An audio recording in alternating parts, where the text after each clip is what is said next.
今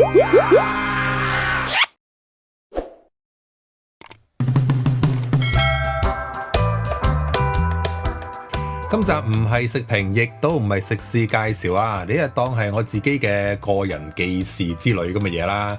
嗱，事緣呢就係早前睇到香港美食匠人嘅新聞稿，咁啊見到話會採訪九記清湯腩喎。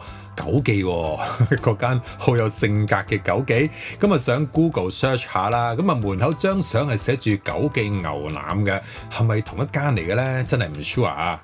好啦，咁啊有一日咧就睇到流行都市訪問黎子珊啦，喂，原來真係嗰間九記喎，咁啊應該係想製造下話題，是但啦嚇。咁啊既然係咁嘅話呢，不如分享下我好多年之前呢第一次幫襯九記一啲嘅經歷啊！嗱，不過呢，一切就唔係由九記開始嘅，由邊一度開始呢？就係差唔多超過應該話半世紀嘅勝香園啊，一間專食番茄麵啦出名嘅大排檔。嗱，我自己咧就唔係一個咧中意周圍去揾食嘅人嚟嘅，雖然我好為食，咁但係咧我就唔會話呢一間出名就走去排隊真係食嗰啲人嚟嘅，我係絕對唔做呢啲嘢嘅。求其一間嘅茶餐廳食過 OK 嘅話咧，我啊真係可以咧日都去嗰間度食翻差唔多嘅嘢咧就可以噶啦。咁啊通常係邊啲情況底下會真係慕名真係試一啲出名嘅鋪頭咧？就係我班朋友啦，咁啊出嚟食飯啦，咁啊佢哋就會揾地方啦。就會帶我去一啲咧好出名嘅食肆嗰度食，咁啊呢一次嚟講嘅話咧，就帶咗我去咧一間嘅大排檔。嗱，講真，我一個咧唔食番茄嘅人嚟㗎，但係一個咧唔食番茄嘅人走去幫襯勝香園咧，即係有少少混吉嘅。咁不過就冇所謂啦，通常都係幾個朋友啦，即係幾個好朋友啦，揾一個節目啦，即係當一個約出嚟食飯，大家見下，咁我亦都冇乜所謂嘅，即係佢哋知道我唔食番茄都好啦，嗰度可以嗌啲唔係番茄嘅嘢嚟食噶嘛。咁啊好笑嘅，嗰次去到呢，佢都寫住即係貼咗張紙出嚟噶啦。若果唔要番茄嘅話呢，係要等耐啲嘅，冇所謂啦。咁啊落單嘅時候，個人都同我講嘅話要耐啲嘅喎，OK 啦，咪耐啲咯。咁但係其實都唔係好耐，一陣間轉頭俾咗我噶啦。好啦，咁啊嗰度食咩呢？就係好出名嘅一啲番茄牛肉公仔麵啦，仲有個咩鹹檸七啦。嗱，番茄我又唔食，鹹檸七我又唔啱嘅，所以嗰日去到呢，我都有少少混吉嘅，唔緊要啦嚇。頭先所講啦，同班朋友志在，即係有啲活動出嚟傾下偈，咁啊主要都係傾偈。我成日都覺得係同朋友出嚟約食飯呢，食嘢唔係一個重點嚟嘅，最重要都係同邊啲人一齊食，咁啊嗰次嘅活動先至係主菜嚟嘅。好啦，咁啊食完之後呢，咁啊走啦，咁啊行翻落嚟嘅時候呢，就見到呢，咦路邊有一間鋪頭咁多人排隊嘅，真係好多人排隊嘅。咁啊見到九記喎，跟住我就諗下，我第一件事諗到啲咩呢？我係諗到呢，我一套我自己非常之中意睇嘅港產片，就係鄭裕玲同埋葉童嘅《神奇兩女俠》。哇！呢一套若果要我數呢，就係第一位我最中意嘅港產片呢，呢一套呢，一定係第一位。哇！我都唔知睇過幾多次啊！裡面啲嘅劇情啊、對白啊之類呢，即係幾乎好多都可以背得出㗎啦。咁啊，裡面呢，佢哋經常呢就講到一間鋪頭就係漢九記啊。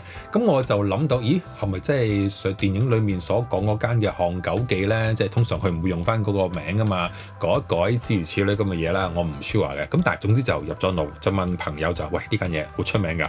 我梗係啦，九記啊嘛，食牛腩㗎嘛，好多人食㗎，諸如此類咁嘅嘢啦。好啦，即係證明我一個咧，對於邊啲地方有出名嘅食肆啊，有啲咩好食嘅嘢咧，係完全咧係冇概念，咩都唔知嘅。咁啊幾時先至會開始留意呢一啲嘢咧？就係之前咧，即係做咗嗰10年嘅旅遊書開始咧，我先至會即係留意多啲。哦，原來有啲咩鋪頭出名，食啲咩嘢，諸如此類咁嘢。咁但係都冇改變咗我呢個習慣，都唔會話慕名真係試。咁啊後尾知道有間咁嘅番茄麵啦嚇，跟住有間咁嘅九記啦，咁我就知道我有個朋友咧就中意食番茄嘅，咁我就約佢啦。我話不如試下呢間啦。啊邊個上次帶過我去食啊，大排檔坐街邊嘅都 OK 嘅，不過好多人㗎咁啊。OK，咁啊帶咗個朋友走去食呢個番茄麵啦。好啦，食完之後又如是者咧，我哋就行翻落去，又行翻嗰條路啦。跟住我就同呢一個朋友講就，喂，呢一間好出名嘅，啊邊個話咧，即係好多人排隊啊，嗱，都見到好多人排隊之如此類咁嘅嘢，不如揾次我哋去試下啦之類。咁啊，其實我朋友咧都認識啊，知道有呢一間鋪頭，咁但係佢都冇走去試過。咁啊之後咧，我哋又約咗另一日咧就走去食。喂，嗰次真係好好彩啊！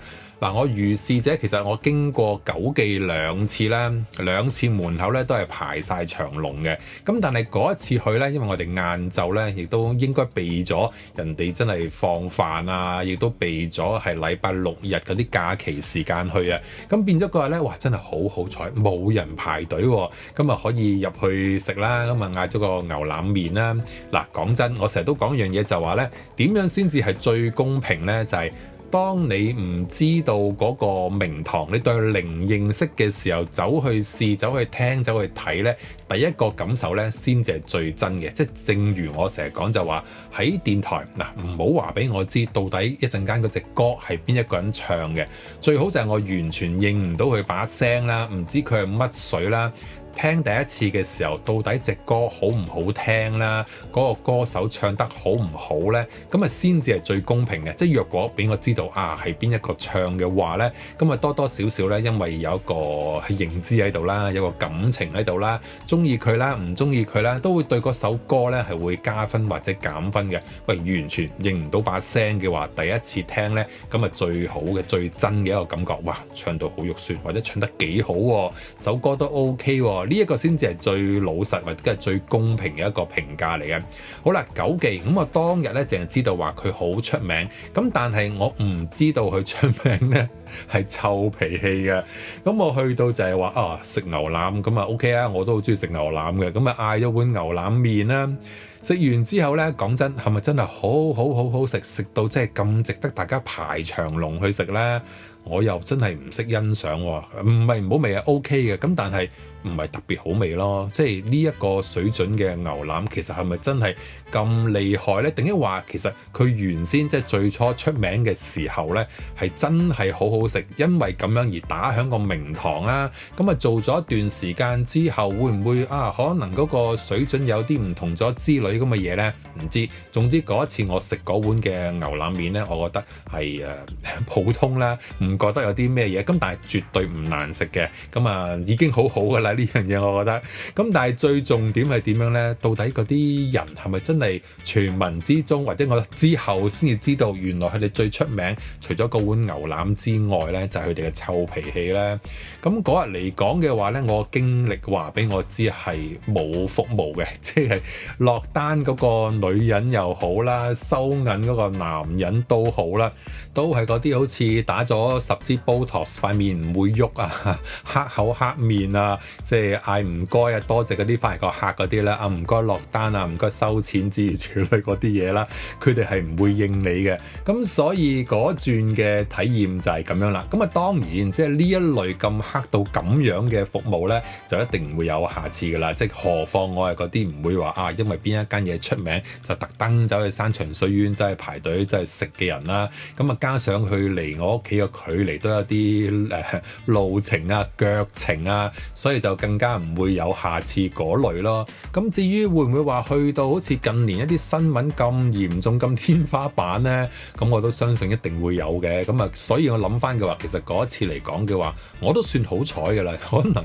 喺佢哋嘅服務嚟講嘅話，都算係一個唔錯嘅服務嚟㗎啦。咁當然我都好相信係人夾人嘅，總會有啲人呢係夾到佢哋呢種嘅 style 嘅，或者佢哋嚟講嘅話呢，甚至乎覺得呢喂好 OK 都未定嘅。